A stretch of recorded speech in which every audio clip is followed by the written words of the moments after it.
Waiter ने बस एक बार नजर भरकर देखा था, लेकिन उसे क्या पता था कि यही नजर उसकी मौत की वजह बन जाएगी। असल में वह वेटर कोई आम इंसान नहीं बल्कि यहाँ छुपकर काम कर रहा एक सीए एजेंट था, और वह गंजा आदमी एक खतरनाक हथियार तस्कर खून खराबे से भरी जिंदगी उसे बेहद सतर्क बना चुकी थी। जब उसने एक ही महीने में उसी आदमी को 2 अलग अलग होटलों में देखा तो उसे तुरंत शक हो गया। आज का दिन वैसे भी खास था क्योंकि आज उसकी एक बड़े क्लाइंट से डील थी। ऐसे में सामने वाले का अंजाम तय माना जा सकता था। गंजे आदमी को समझ आ गया कि वह चारों तरफ से घिर चुका है। उसने तुरंत अपने बॉस व्हाइट वुल्फ को फोन कर डील कैंसिल करवाई और अपने आदमियों को जबरदस्ती रास्ता बनाने का आदेश दे दिया। अचानक हुए इस हमले ने सीए एजेंट्स को संभलने का मौका ही नहीं दिया। आतंकियों के पास भारी हथियार थे और कुछ ही देर में कई एजेंट मारे जाने लगे। बाहर घात लगाए बैठा ईथन अब और इंतजार नहीं कर सका। उसने तुरंत हमला किया और होटल के बाहर मौजूद सभी बंदूकधारियों को ढेर कर दिया। इसके बाद वह सीधे लॉबी की ओर बढ़ा, लेकिन तभी गंजे आदमी ने एक रिमोट दबा दिया। अगले ही पल भयानक धमाका हुआ और ईथन हवा में उछलकर जमीन पर जा गिरा। धमाके की लहर से उसका सिर चकराने लगा, लेकिन तभी उसने देखा कि उसके साथी एक एक करके मारे जा रहे हैं। ईथन समझ गया कि दुश्मन बालकनी में छिपा है। वह किसी तरह खड़ा हुआ और जमीन पर पड़ती परछाइयों से दुश्मनों की जगह पहचान ली। बिना देर किए उसने फायर कर दिया। कुछ ही सेकंड में एक आदमी ऊपर से गिर पड़ा, लेकिन उसी समय ऊपर से गोलियां भी चलने लगी। अब दोनों तरफ से फ्लोर के आर पार फायरिंग होने लगी। कुछ ही देर में 2 और आतंकी मारे गए। तभी गंजा आदमी सीधे एक कार की छत पर कूद गया। ईथन की बंदूक खाली हो चुकी थी, लेकिन उसने तुरंत जमीन से दूसरी बंदूक उठा ली। दोनों ने फिर एक दूसरे पर फायरिंग की जब तक कि गोलियां पूरी तरह खत्म नहीं हो गयी। गंजा आदमी सूटकेस लेकर भागने लगा। ईथन उसके पीछे दौड़ा। कुछ दूर जाकर दोनों पूरी तरह थक चुके थे। ईथन ने चेतावनी के लिए गोली चलाई, जिसके बाद गंजा आदमी रुक गया, लेकिन उसी पल ईथन को तेज चक्कर आया और वह जमीन पर गिर पड़ा। गंजे आदमी ने मौका देखकर उस पर हमला करने की कोशिश की, लेकिन ईथन ने होश की आखिरी ताकत जुटाकर गोली चला दी। इसके बाद वह खुद भी बेहोश हो गया और गंजा आदमी लंगड़ाते हुए वहाँ से भाग निकला। जब ईथन को होश आया तो उसे एक डरावनी सच्चाई पता चली। जांच में सामने आया कि उसे आखिरी स्टेज का ब्रेन कैंसर है और उसके पास सिर्फ 3 महीने बचे हैं। इससे भी ज्यादा चौंकाने वाली बात ये थी कि संगठन के बड़े अधिकारियों ने उससे साफ कह दिया अब वह उनके किसी काम का नहीं। 30 साल तक ईमानदारी से काम करने वाला एक टॉप एजेंट बस यूं ही छोड़ दिया गया। लेकिन कहानी यहीं खत्म नहीं होती। हिंसा से दूर होकर ईथन ने तय किया कि वह अपने आखिरी दिन शांति से जिएगा। उसने अपनी सारी संपत्ति और पेंशन अपनी एक्स वाइफ के नाम कर दी। अब वह अपनी बेटी से रिश्ता सुधारना चाहता था, लेकिन साल में सिर्फ एक बार मिलने वाली बेटी के लिए यह आदमी लगभग एक अजनबी था। उसकी बेटी ने उसके दिए हुए साइकिल तक को लेने से मना कर दिया। उसे अपने दोस्तों के साथ मेट्रो में जाना ज्यादा अच्छा लगा। ये देखकर ईथन बेबस होकर वहाँ से चला गया, लेकिन उसे बिल्कुल अंदाजा नहीं था कि सीएए की सुपरवाइजर शाओमेई अब खुद उसके सामने आने वाली है। शाओमेई वही अफसर थी जो पहले हथियार तस्कर को पकड़ने वाले ऑपरेशन की इंचार्ज थी। उस दिन उनका असली टारगेट व्हाइट वुल्फ नाम का पर्दे के पीछे छिपा बॉस था, लेकिन अफसोस वह बचकर निकल गया। व्हाइट वुल्फ पिछले कई सालों से सीआईए का नंबर 1 टारगेट था। किसी ने आज तक उसका असली चेहरा नहीं देखा था। शाओमेई को पूरा यकीन था कि उस दिन व्हाइट वुल्फ उसी होटल में मौजूद था और वह भी जानती थी कि ईथन ने उसे जरूर देखा होगा। उसका मानना था कि अगर ईथन उसे दोबारा देखे तो पहचान जरूर लेगा। इसी वजह से वह चाहती थी कि ईथन फिर से उनके लिए काम करे, लेकिन ईथन ने सीधे मना कर दिया। तभी शाओमेई ने एक एक्सपेरिमेंटल दवा निकाली। उसने बताया कि इस दवा के सिर्फ 3 इंजेक्शन ईथन की जिंदगी को काफी हद तक बढ़ा सकते हैं। दवा बेहद महंगी थी, इसलिए संगठन इसे किसी रिटायर होने वाले एजेंट पर खर्च नहीं करना चाहता था, लेकिन अगर इसके बदले व्हाइट वुल्फ मिल सकता है तो ये सौदा फायदेमंद था। ईथन कुछ कह पाता उससे पहले ही शाओमेई एक इमारत के बाहर रुक गई। उसने आदेश दिया कि ऊपर जाकर एक आदमी को मारना है। इतना कहकर उसने ईथन को एक पिस्तौल थमा दी। शाओमेई जानती थी कि ईथन के पास न कहने का कोई विकल्प नहीं है, और सच में ईथन ने मना नहीं किया। जल्द ही एक गार्ड की नजर जमीन पर पड़े 50 यूरो पर पड़ी। जैसे ही वह झुककर पैसे उठाने वाली थी, पीछे से एक बंदूक उसके सिर पर लग गई। गार्ड ने अंदर कॉल किया, लेकिन सामने वाले ने उसकी घबराहट को नजरअंदाज करते हुए दरवाजा खोल दिया और उसी पल सब कुछ बिगड़ गया। अंदर मौजूद लोगों ने बिना सोचे बाहर की तरफ फायरिंग शुरू कर दी, जब तक कि गोलियां खत्म नहीं हो गयी। जमीन पर गिरी गार्ड कांपते हाथों से दरवाजा खोलती है, लेकिन तभी अंदर एक लोहे का टुकड़ा फेंका जाता है। यह सब ईथन की चाल थी। हालांकि इसके बाद ईथन को गोली मार दी जाती है। बाकी लोग डर के मारे हथियार फेंककर सरेंडर कर देते हैं। ईथन चाहता तो सबको मार सकता था, लेकिन उसने जान बख्श दी। कुछ ही मिनटों में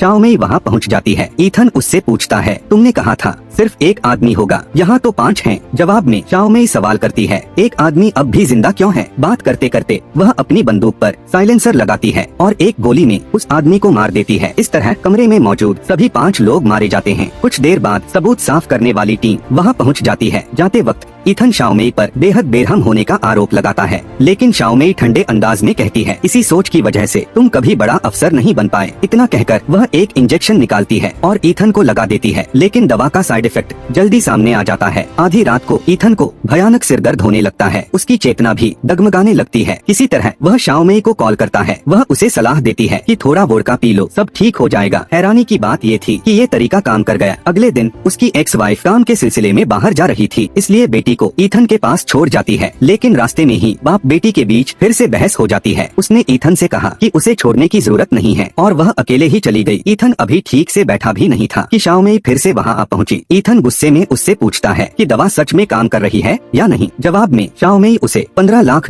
की चेक थमा देती है। इतना देखते ही ईथन एक बार फिर नए मिशन के लिए तैयार हो जाता है। मौजूदा सुरागों के मुताबिक व्हाइट वुल्फ तक पहुंचने के लिए सबसे पहले उसके अकाउंटेंट को ढूंढना जरूरी था, लेकिन अकाउंटेंट की लोकेशन सिर्फ एक आदमी जानता था, लग्जरी कार रेंटल का मालिक। जब ईथन वहां पहुंचा तो उसके कपड़े देखकर मालिक के गुर्गे हंसने लगे। उन्हें लगा ये आदमी किसी अमीर का ड्राइवर भी नहीं लग रहा, लेकिन उन्हें क्या पता था कि यही आदमी हाथ में बंदूक लेकर आया है। कुछ ही देर में वह मोटा मालिक भी ऑफिस पहुँच जाता है। अंदर घुसते ही वह सन्न रह जाता है क्योंकि ईथन उसकी कुर्सी पर बैठा था और तभी ईथन बंदूक निकाल लेता है। उसके दोनों गुर्गे सोफे पर बेहोश पड़े थे। डर के मारे मालिक की हालत खराब हो जाती है। ईथन उसे एक सुनसान जगह ले जाता है और सच्चाई उगलवाने के लिए इलेक्ट्रिक टॉर्चर का इस्तेमाल करता है। दर्द सहते ही मालिक सब कुछ बता देता है। इसी जानकारी के आधार पर ईथन व्हाइट वुल्फ के अकाउंटेंट तक पहुंच जाता है। उसे पता चलता है कि अकाउंटेंट छठी मंजिल पर छिपा है। ईथन चुपचाप लिफ्ट से ऊपर जाता है और शीशे तोड़कर कैमरों की दिशा बदल देता है। एक एक कर वह निगरानी कैमरे खत्म कर देता है। लंबा कॉरिडोर पार करके वह आखिरी कमरे तक पहुंचता है, लेकिन हमला करने ही वाला था कि उसका फोन बस उठता है। ये उसकी बेटी थी। दोनों ने आज एम्यूजमेंट पार्क में मिलने का वादा किया था। ईथन नहीं चाहता था कि बेटी एक बार फिर निराश हो, इसलिए वह मिशन छोड़कर वहाँ से चला जाता है। 5 साल बाद बाप बेटी पहली बार साथ में हंसते खेलते हैं। इस पल ने ईथन के दिल का थोड़ा सा बोझ हल्का कर दिया। बेटी से अलग होने के बाद ईथन अकेले एक किराना स्टोर जाता है, लेकिन तभी अचानक एक जोरदार धमाका होता है। ईथन हवा में उछलकर काफी दूर जा गिरता है। हमलावर उसे खत्म करने के लिए काउंटर के पीछे से कूदता है, लेकिन ईथन की बुलेट प्रूफ जैकेट उसकी जान बचा लेती है। इसके बाद दोनों के बीच खूंखार हाथापाई शुरू हो जाती है। हालांकि ईथन अब भी एक बेहतरीन एजेंट है, लेकिन उम्र का असर उसकी ताकत पर दिखने लगता है। हमलावर उसे दबोच लेता है और लगभग मार ही देता है। आखिरी पल में ईथन अपनी छुपी हुई पिस्तौल निकालता है और गोली चला देता है। लड़ाई वहीं खत्म हो जाती है। हमलावर की तलाशी लेने पर ईथन को अपनी ही तस्वीर मिलती है। अब उसे यकीन हो जाता है कि व्हाइट वुल्फ को उसके बारे में पता चल चुका है, क्योंकि पिछली बार अकाउंटेंट हाथ से निकल गया था। ईथन फिर से मोटे मालिक से जानकारी निकालता है। जल्द ही उसे अकाउंटेंट की नई लोकेशन मिल जाती है। जैसे ही अकाउंटेंट की कार उसके पास से गुजरती है, ईथन एक छोटा बम अपने जूते में छिपा लेता है। लाल बत्ती पर वह कार के पास पहुंचता है, ड्राइवर को बहाने से रोकता है और अगले ही पल बम को गाड़ी के नीचे चिपका देता है। पीछे बैठे ड्राइवर के सिर पर सीधे एक एनेस्थीसिया डार्ट आकर लगती है और वह बेहोश होकर कार के अंदर गिर जाता है। इसके बाद ईथन अपनी साइकिल से आगे वाली कार का दरवाजा जाम कर देता है और पल भर में पीछे की गाड़ी में बैठे दोनों बॉडीगार्ड्स को ढेर कर देता है। जब आगे की कार से गार्ड उतरते हैं तब तक बहुत देर हो चुकी होती है, क्योंकि गाड़ी बुलेट प्रूफ थी। उनकी गोलियां अंदर घुस ही नहीं पाती। इस बीच ईथन गाड़ी पर पूरा कंट्रोल लेकर तेजी से वहाँ से निकल जाता है। गार्ड पीछा करने ही वाले थे कि तभी नीचे लगी बम जोरदार धमाके से फट जाती है और उनकी गाड़ी वहीं बेकार हो जाती है। इस तरह व्हाइट वुल्फ का अकाउंटेंट आसानी से ईथन के हाथ लग जाता है। हैरानी की बात ये थी कि इस बार ईथन को टॉर्चर तक नहीं करना पड़ा। अकाउंटेंट ने खुद ही सब कुछ उगल दिया। जल्द ही ईथन सारे अकाउंट्स और अहम सबूत लेकर शाओमेई के पास पहुंच जाता है। वादा निभाते हुए शाओमेई उसे दूसरी सुई लगा देती है। अगले कुछ दिनों में ईथन और उसकी बेटी काफी करीब आ जाते हैं। उनका रिश्ता पूरी तरह ठीक हो जाता है। ये सब ईथन की एक्स वाइफ भी देखती है। कई सालों बाद तीनों फिर से एक परिवार की तरह हंसते बोलते नजर आते हैं। असल में ईथन और उसकी पत्नी आज भी एक दूसरे से प्यार करते थे, बस काम और दूरी ने बीच में दीवार खड़ी कर दी थी। घर की गर्माहट पाकर ईथन अब और ज्यादा जीना चाहता था, इसीलिए वह शाओमेई के फोन का इंतजार करने लगा और आखिरकार वो कॉल आ ही गया। दिए गए नए सुरागों के दम पर ईथन आखिरकार गंजे आदमी तक पहुंच जाता है और उसे पूरा यकीन था कि उसके पास बैठा आदमी ही असल व्हाइट वुल्फ है। जैसे ही उनकी गाड़ी चलती है, ईथन बिना सोचे पीछा शुरू कर देता है। ड्राइवर को शक होते ही वह भी रफ्तार बढ़ा देता है। कुछ ही पलों में सड़क एक खतरनाक कार चेज में बदल जाती है। व्हाइट वुल्फ का आदमी खिड़की से बाहर निकलकर ईथन पर गोलियां चलाने लगता है। माहौल बेहद तनावपूर्ण हो जाता है, लेकिन ईथन अपनी जबरदस्त ड्राइविंग स्किल से सह ड्राइवर को कार से बाहर खींच लेता है और अगले चौराहे पर अचानक मोड़ काट लेता है। इस मौके का फायदा उठाकर व्हाइट वुल्फ भागने में कामयाब हो जाता है। वे लोग राहत की सांस ही ले रहे थे कि तभी साइड से ईथन की गाड़ी पागलों की तरह उन पर चढ़ दौड़ती है। टक्कर इतनी जोरदार होती है कि गाड़ी सीधे पुल के नीचे जा गिरती है। हालांकि गाड़ी बुरी तरह टूट जाती है, लेकिन व्हाइट वुल्फ किस्मत से जिंदा बच जाता है। ईथन पहले ड्राइवर मोटे आदमी को बाहर निकालता है और जब उसे यकीन हो जाता है कि वह चल सकता है, तभी वह व्हाइट वुल्फ के पीछे दौड़ पड़ता है। लेकिन तभी उसकी बीमारी फिर से हमला कर देती है। तेज सिरदर्द से उसकी आंखों के आगे अंधेरा छा जाता है और वह सीढ़ियों पर गिर पड़ता है। इसी पल लंगड़ाता हुआ वही गंजा आदमी भी वहाँ पहुँच जाता है। व्हाइट व्हाइट वुल्फ रुक जाता है। अब ईथन दोनों के बीच फंस चुका था। कमजोर शरीर, धुंधली चेतना और सामने दो दुश्मन हालात साफ बता रहे थे कि ईथन की हालत बहुत खराब है। वह खड़ा तक नहीं हो पाता। गंजा आदमी धीरे धीरे झुकता है और उसे मारने ही वाला होता है। उन्होंने ईथन को घसीटकर रेलवे ट्रैक के किनारे ले जाकर रख दिया। अब बस मेट्रो के आने का इंतजार था ताकि वह उसे धक्का दे सके। जैसे जैसे मेट्रो पास आती गई, ट्रेन की तेज रोशनी से बेहोश पड़े ईथन को थोड़ा होश आया और इसी ने उसे आखिरी पल में पलटवार करने का मौका दे दिया। गंजे आदमी को मारा गया देखकर व्हाइट वुल्फ डर गया और उसने एक बार फिर भागने का फैसला किया। वहीं ईथन ने अपनी बची खुची ताकत से शियाओ मेई को फोन लगाया। जब ईथन दोबारा होश में आया तो उसने खुद को शियाओ मेई के बड़े बिस्तर पर पाया। उसने चेतावनी दी कि अगर इस बार व्हाइट वुल्फ को नहीं मारा गया तो वह देश छोड़कर भाग जाएगा, इसलिए उसके जाने से पहले उसका पीछा करना जरूरी है। लेकिन ईथन ने मना कर दिया क्योंकि वह अपनी बेटी की आज रात होने वाली पार्टी मिस नहीं करना चाहता था। मगर उसने कभी सोचा भी नहीं था कि होटल की लिफ्ट में उसका पूरा परिवार अचानक भागते हुए व्हाइट वुल्फ से आमने सामने टकरा जाएगा। दोनों की मुलाकात होते ही माहौल तनावपूर्ण हो गया। खास बात यह थी कि व्हाइट वुल्फ के पास भागने का मौका था, लेकिन वह लोगों की संख्या के भरोसे पहले ईथन पर हमला करना चाहता था। बहुत जल्द बॉडीगार्ड को फेंक दिया गया और फिर जोरदार लड़ाई शुरू हो गई। अचानक चली गोली से पूरा हॉल अफरा तफरी में आ गया। लोग जान बचाकर भागने लगे। इसी दौरान ईथन कई बॉडीगार्ड से आमने सामने गोलियां चलाने लगा। यह देखकर व्हाइट वुल्फ ने भागने का फैसला किया, लेकिन तब तक देर हो चुकी थी क्योंकि ईथन ने एक गोली से लिफ्ट का दरवाजा तोड़ दिया और व्हाइट वुल्फ लिफ्ट के अंदर फंस गया। इसके बाद ईथन ने बहुत तेजी से उसके सभी बॉडीगार्ड्स को खत्म कर दिया। फिर वह लिफ्ट के पास पहुंचा। लिफ्ट के अंदर फंसा व्हाइट वुल्फ अब पूरी तरह फंस चुका था। इसके बाद ईथन ने गोली मारकर लिफ्ट की सेफ्टी तोड़ दी और लिफ्ट सीधे नीचे गिर गई। यह देखकर ईथन सीढ़ियों से नीचे भागा और रास्ते में आने वाले हर बॉडीगार्ड को मारता चला गया।